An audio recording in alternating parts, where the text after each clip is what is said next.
Ora iso aku. Aku tuwa ya pelatih. Nantang lu dibrak. Iki opo nang aku to ngene. Ora ngene iki aku gak seneng.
Contoh Sredro.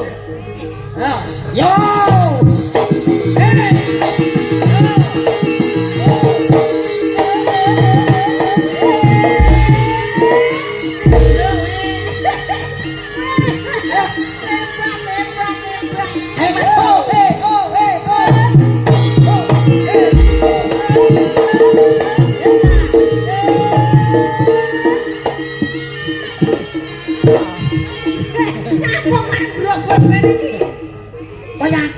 Darno. Kok malah ya? Apa enek ganongan wis lempah. Loro bunyi wis iki le.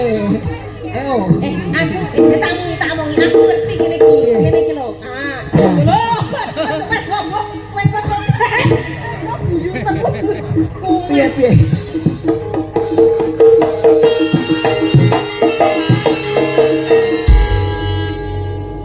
Piye, Mek? Ambekane iki mau metu irung to. Saiki teko kuping karo teko kene. Ayo, patut. Lah yo kok anak ambekan iki teko metu kono barang. Golek pangane kok angel ngene ya, Met ya. Lho ora kuwi kan jenenge totalitas kerja, aja muni golek pangan kowe kuwi. Totalitas kerja iki ngetokne sapa? Dengan Dwijo Kangko sing kondang sak Nuswantara. Aku gak melok kono, aku melok lek iki kok. Lho tak pekno kan awake dhewe bengi iki kan dewane pewayangan kan belione, rojone. Nggih, nek aku wis biasa karo jenengan nuwun sewu lho, Mas. Aku nek gak karo jenengan ora mungkin aku cerita, Mas. Napa? Aku ya asline nek karo jenengan wis biasa to. Los ya, aku wong los ya. Nggih, no sok sering aku dolan kene jenengan. Yo, heeh. Komet iki mah lho ngrasani ning musala iki kaya Mbah. Kowe ora Rasane apa? ngrasani jenengan. Kancang, rasane apa? Mulane nek ndek dulure ku ndek kancane rapate akeh. Apa bintang tamu arek sinden lusi stowek barang ora isin. Lah niku lho kula. Sapa? Cangkeme sapa sing niku lho? Ya Mas Kangkong nggih. Iya. Aduh, Mbak. Maju. Mboten Budi. Mbok De kapan aku rabi Pak Demu. Blasen. Kowe ngerti apa ora saiki? Ora eneng saiki jamane saiki wong tuwa yo ora eneng. Mergo saiki jamane jaman canggih. Ngeten nggih. Jaman canggih. Kowe ngerti saiki usume aku dek ngibar tarik benang, ngerti? Dek mbem tak tuarek kebanteran Pak Dokter lek geret malih motoku pindah ning batuk. Malah apik iki. Ora sida tak balik ngene. Kaya ya ikhlas apa? Kowe ngrasani Mboten apa? lha iki isi combe. Ora ya, aku nek karo jenengan sok kala mangsa WA sharing to, Mah. Aku iki komet asine kula ora kepeksa duwe kanca iki isin kula, Mah. Apa lusi lho sinden apa disrikile drijine kaya jahe ngono kuwi lho. Lho, aku mau ngomong tuwek ngono to. Kuwi kapan lek muni? Iki mau ning mburi ning musala apa sinden tuwek barang kok pola ora karuan. Jajal kuwi sesuk nek mulai rak mijetno lho. Piye? Kowe muni piye? Mboten. Kowe mirengne dalange tuture Pak Dalang mau apa ora? Mboten. Barang ki lek tuwek ki saya enak contone. Woh-wohan kuwi lho. Nek Apa woh. enek kates ya to? Nggih. Lek entah ya ora enek tlutuhe akeh, tapi lek mateng kadipangan enak. Pelem nek tuwa kae rasane Ya, legi. kecut lek enom kecut lek tuwa enak legi.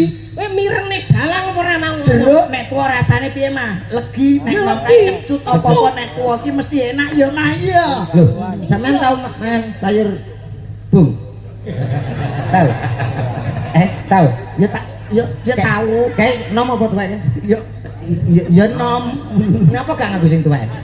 Ben bongko kowe. Lho, mangan galar ya. Tapi nek tuwa kan luwih berharga ya, Mah ya. Kowe ngerti. Mas nek tuwa regane piye, Mah? Ya. Ini larang Mas lek tuwa ya. Kayu nek tuwa regane piye, Mah? Kayu jati larang. Kayu jati ku lho nyawamu ora oleh nggo tuku kayu jati kuwi. Nek tuwa ki larang, Met. Alah, bene iki rak kayu.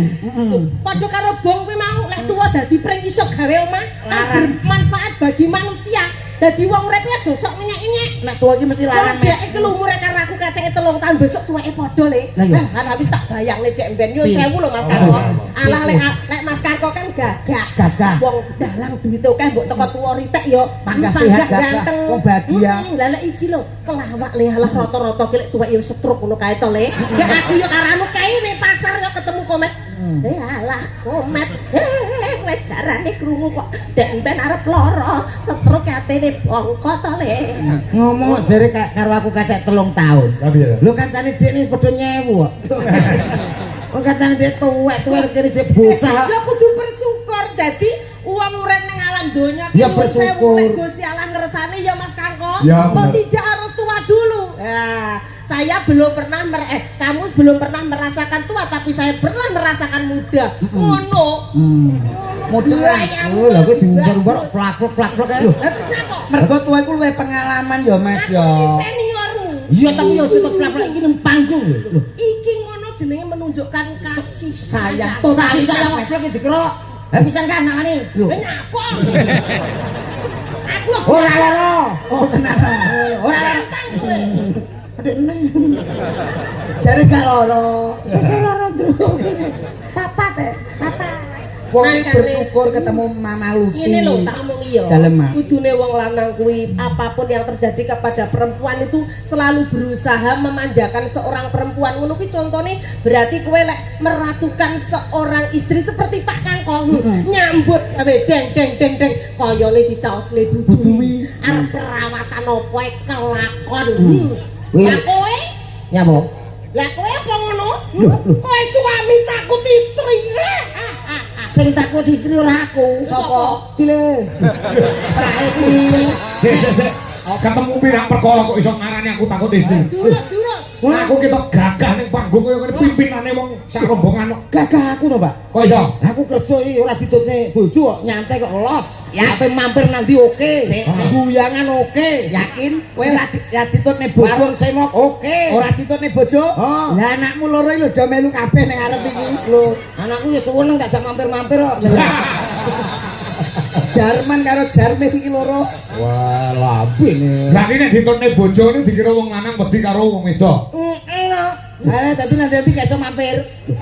Salah. Alah yo. Wujud cinta besar terhadap istri dimanapun harus kita bawa. Yes, ikut Kasih mewujudkan seorang laki-laki sing tanggung jawab karo garwane sing merakukan bojone. Kowe padimu menutupi kelemahanmu to? Yo Tak bayar dek ben rekenenge sing wedok. Mama Lucy lho menurut toh keluarga yang bahagia itu ada 3. Oh, iya. Mangan bareng, sholat bareng, Iya. adus bareng. Ya mah, kowe tau adus bareng karo bapak ora? Aku moh mangan bareng tahu karepku ben mesra tak kon dulang. Mulai tanggapan isi didulang ngarep omah. Tanggaku budal kok anu komat ya apa lara to kok didulang. Aku ben ketok mesra kok. Kasih sayangi, sholat bareng, adus bareng. Itu tanda cinta dalam berumah tangga. Dek ora gelem no wong bojone gedine rong aku lho. Aduh dicemplone gedhe jedeng ora iso ngangkat. Dek kuwi bojone gedhe kaya aku. Adus piye praplok. Aku bongkar gedung ping 4. Apa? Yo gara-gara gegeden iki. Kita jolo loro cilik-cilik. Aku sudah berbangga luar Nggih. biasa nggih Ya Mas. bangga ditanggap kok. Lantaran Mas Kangkong wis saged tepang Pak Pri Nggih. kalian warga masyarakat mriki iki ngerti? Betet. Setahun kepungkur lek ngejok. Nggih. Makane tenan lek ku wedi serakaprah Mas Kangkong iki mau. Kowe wedi ra? Dobel campur sari ra tak tampa demi Pak Supri. Karo warga kene iki. Apa enak? Duh, apa nih? Oh anek no sorry no Cari sok. Campur sari enak. Enek Wayang iki. nang Blitar. Ora wani ndobel. Ora wani Aja, mergo dhek deman awake ya wis tuwek. Dadi cangkemmu. nek siji ae aja ndobel-ndobel biyen awake dhewe sik sehat ya. Lah aku iki Mas yo tua-tua iki. Ya ta? Ya ta? Kowe endi kowe Malah aku? film sesana. Kowe endi kowe karo aku? Rene. Rene yo. Ora iso, aku. Dene Aku nek tuwa wirane. iki kaya pelatih. Nantang lu dibrak. Iki tombol nang aku temen iki. Sampai ngene iki aku gak seneng loh salah satu. Calon dhuwur, Mas. Calon dhuwur, Mas. Mas itu. Rodok, rodok.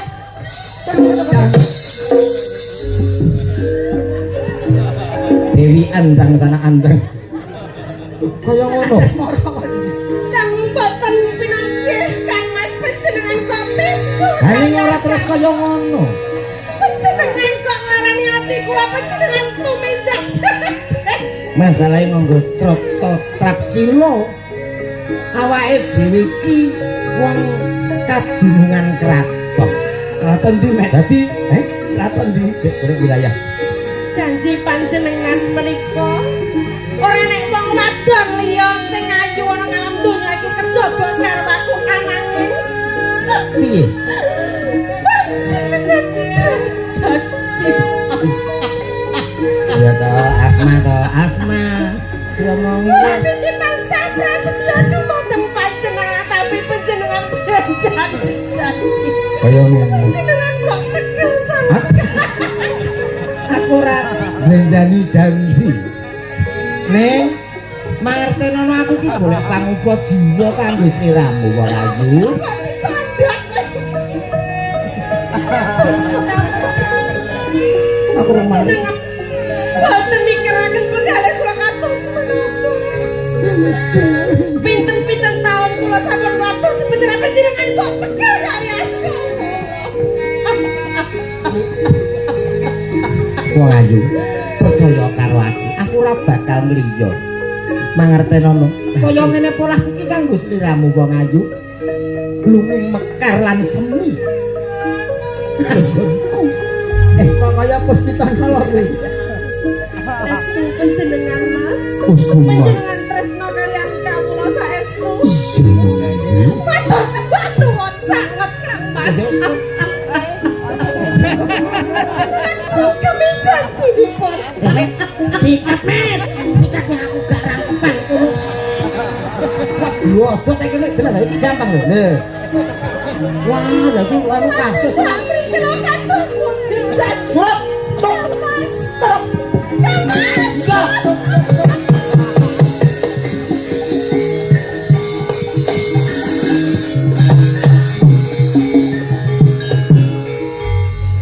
Wilo. Lah ngopo lho ngopo? Kowe ndagel sik tak umbah-umbah. Kok umbah-umbah. Ya nyanyi ya. Ya nyanyi. Ah, menika wonten permintaan